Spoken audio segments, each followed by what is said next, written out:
Hello everyone, good afternoon. Welcome to my channel way to English friends.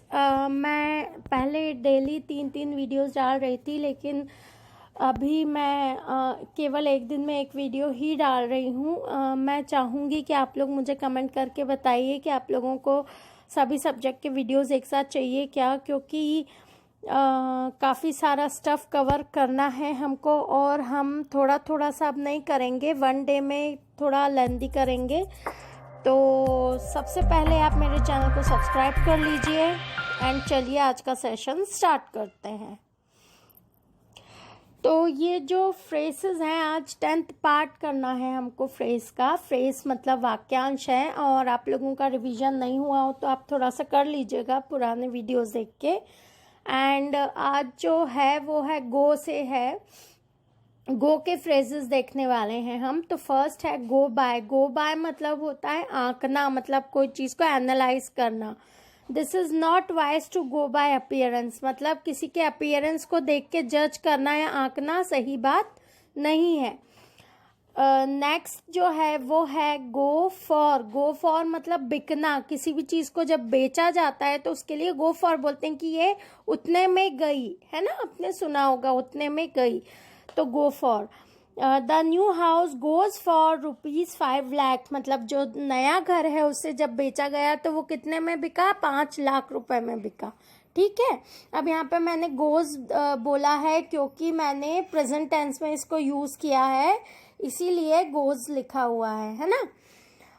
इसके बाद में next है go into. Go into मतलब होता है जांच परख करना। ठीक है, जांच परख की जाती है जब किसी चीज को एनालाइज किया जाता है। सेम एज गो बाय, तो ये गो इनटू भी होता है, मतलब किसी मैटर में खुद अपनी उपस्थिति रख के फिर जांच परख करना, उसको बोलते हैं। The officer himself goes into the matter, मतलब जो ऑफिसर है वो इस मैटर की जांच खुद स्वयं कर रहे हैं। जैसा अभी एक प्रेजेंट सिचुएशन चल रही है कि सुशांत सिंह का जो केस है, तो सीबीआई खुद जांच परख कर रही है या करेगी, तो in the same way it is. Next है go off. OFF off. OFF off मतलब होता है बंद होना या खत्म होना, है ना। जैसे हम लाइट ऑफ बोलते हैं, OF ऑफ नहीं बोलते, ऑफ यानी का होता है, लेकिन OFF ऑफ मतलब बंद होना या खत्म होना। गो ऑफ। गो ऑफ का मतलब है गोली चलाना, है ना। The gun went of all of a sudden, मतलब एकदम से बंदूक चल गई या बंदूक से गोली चल गई।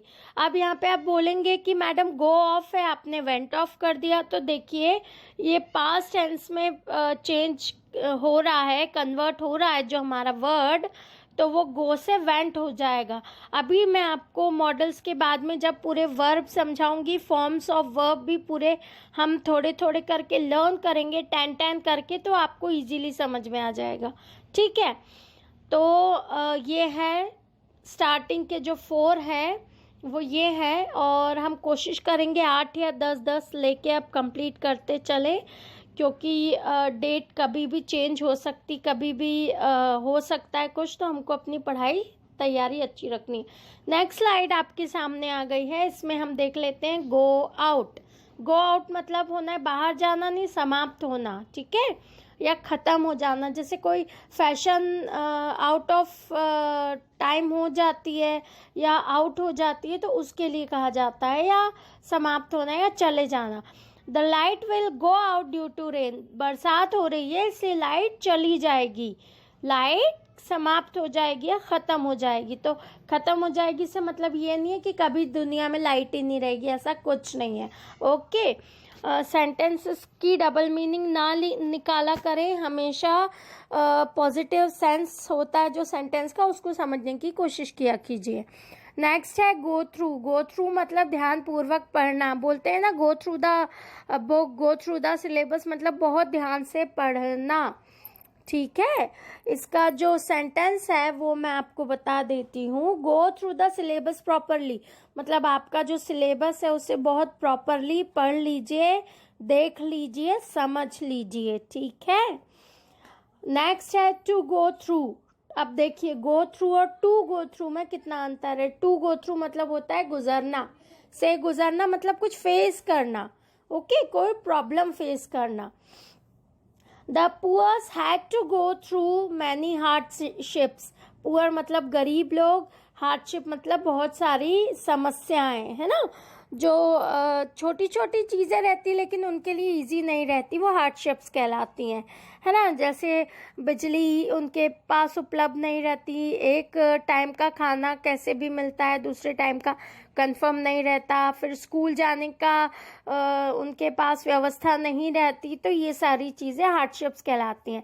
तो the poor had to go through many hardships मतलब गरीब लोगों को बहुत सारी कठिनाइयों से गुजरना पड़ता है। आया समझ में? Very nice. नेक्स्ट है to go to the dogs. अब कुत्तों के पास जाना नहीं होता, इसका मतलब, है ना, मैंने अभी कहा कि ये मीनिंग का पॉजिटिव सेंस निकाला कीजिए, समझा कीजिए। बर्बाद होना, to go to the dogs मतलब बर्बाद होना। ऐसा कहा जाता है ना कि कुत्तों की कोई गति नहीं होती है, दुर्गति होती है, तो इस तरह से वो वर्ड को यूज़ किया गया है, to go to the dogs.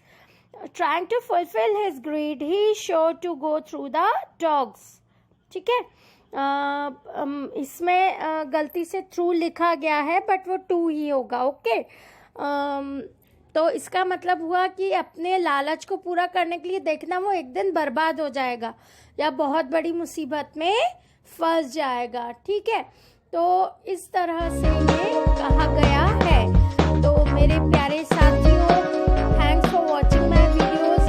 मुझे काफ़ी कम व्यूज़ मिल रहे हैं अभी, बहुत दुख होता है ये देखकर, लेकिन ठीक है, आप लोगों को जब स्टडीज़ में इंटरेस्ट आएगा तब आप देखेंगे, कोई इशू नहीं है। And please subscribe my channel and thanks for watching. Have a nice day.